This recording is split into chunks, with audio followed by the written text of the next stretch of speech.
Usually I would zoom through PMQs, cutting out Sunak's answers to Keir Starmer's questions. But because Keir's entire 6 questions were about the Israel Hamas conflict and the proceedings were very sombre, it seemed disrespectful to continue as usual. So I've just cut out a small chunk to give you a sense of what was discussed.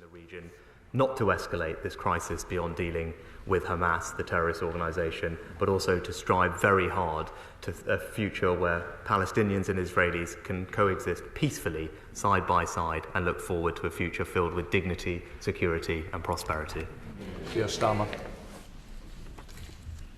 This is a crisis where lives hang in the balance, and where the enemies of peace and democracy would like nothing more than for us to become divided and to abandon our values.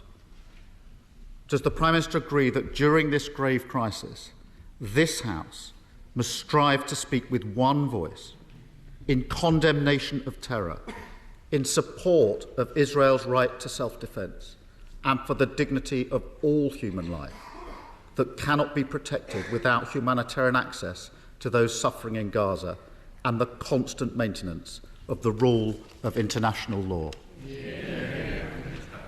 Mr. Speaker, I agree. We will in this House speak with one voice in condemning Hamas for perpetrating a shockingly brutal terrorist attack and causing untold suffering on many.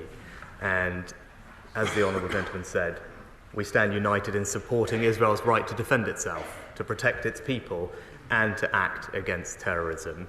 Unlike Hamas, the Israeli President has made it very clear that their armed forces will operate in accordance with international law, and we will continue to urge the Israelis to take every precaution to avoid harming civilians, whilst remembering, importantly in this House, that it is Hamas that is cruelly embedding itself in civilian populations.